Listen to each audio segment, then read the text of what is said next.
Ano nga ba po ang hangganan at limitasyon ng pagdidisiplina ng mga guro sa kanilang estudyante?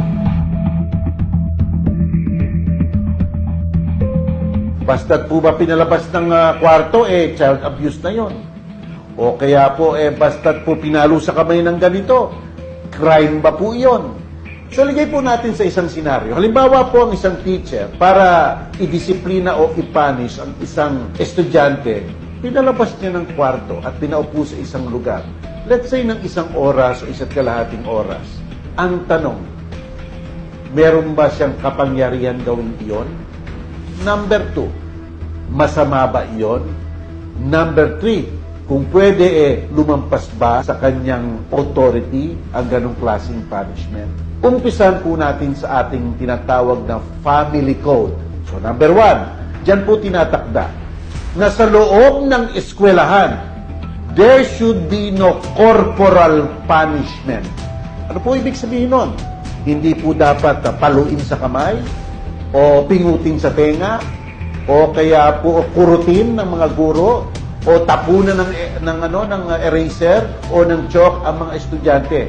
Tawag po kasi doon corporal punishment. Basta't po nag-i-intrude na sa katawan ng bata, nag-i-inflict po ng bodily harm ang guro. Bawal po yan. No, absolutely bawal po yan. Pero sa family code po, walang ekspresong sinasabi na pinagbabawalan ang iba pang klaseng kaparusahan o punishment na less than corporal punishment. Yung pag-i-squat. Alam niyo po ba, nung araw ako basta't ako'y nahuli ng teacher ko madaldal, pinapa-squat ako sandali sa isang tabi, mga 5 minutes, tapos pinapaupo na. Yung back, hindi corporal punishment yon. Pwede po ba yon? O kaya po, sa ingay ng isang bata, o sa hindi paggawa ng isang assignment, pinalabas lang para matuto siya at pagmuni-munihan ang kanyang ginawa. Doon ka lang sa labas ng kwarto muna, pagmuni-munihan mo ang iyong ginawa para matuto ka. Masama po ba yon? Sa family code po, kung ganun ang klase ng punishment, hindi po pinagbabawal yon. Mapapagbawal lang yan kung hahantong na sa abuso. Ibig sabihin, sa child abuse law. Pagdating naman po sa child abuse law, hindi naman po lahat ng corporal infliction sa isang bata ay child abuse law na. Sabi po ng Korte Suprema, papasok lang sa child abuse kung ang intensyon at layunin ng nananakit ay pababain ang pagkatao ng batang ito.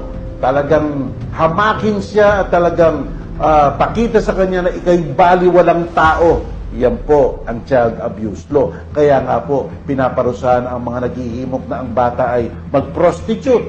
Child abuse law. Tinitinda ang bata. Trafficking in children, child abuse law. Kung pinapasayaw na nakahubad, child abuse law po yun. Yun ang mga child abuse law. Sapagkat po ang layunin ay pababain ang intrinsic humanity ng bata.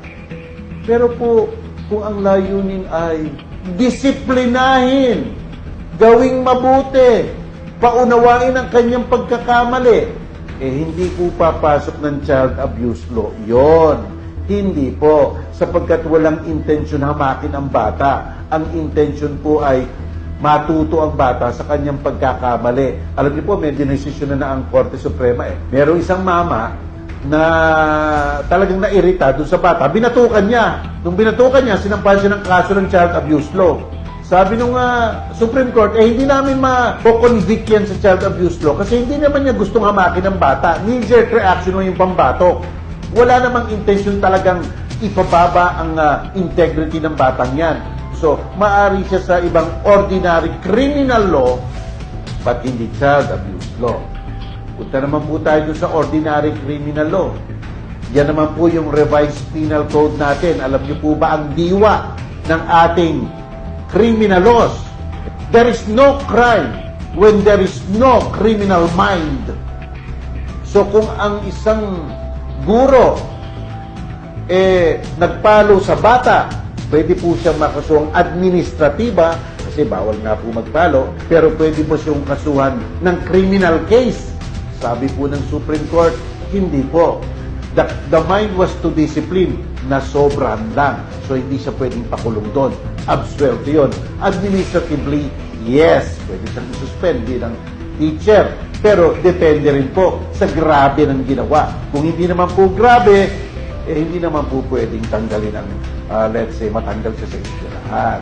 Kaya po, hindi rin papasok ang revised penal code. So, yung pagpapaalis po sa bata sa classroom para magmuni-muni ko yung sa nagawa niyang pagkakamali, maaari pong acceptable mode of punishment. Alam niyo po ba, ang mga teacher may special parental authority. Ang mga magulang may principal parental authority.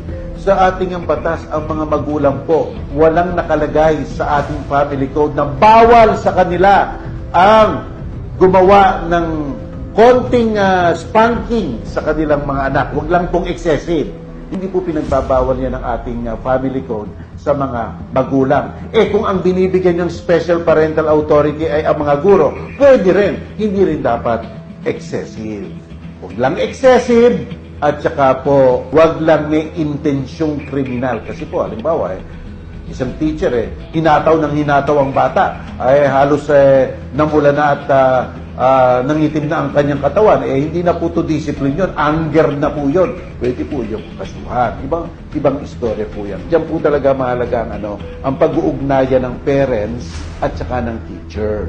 Dapat po magkaroon sila ng ugnayan. Let's say, sasabihin ng teacher, ito pong nagawa ng anak nyo, medyo pinish ko, pero within reasonable grounds. Para po, yung mga magulang, hindi masyadong onion skin na napalabas lang yung anak, parang gumuho na ang mundo, nagharamentado na. Hindi po. Meron pong pahintulot ang ginagawa ng batas sa mga guro. Basta't po reasonable na. So, ganyan po. That's why we have rules. We live under the rule of law. Di ba po?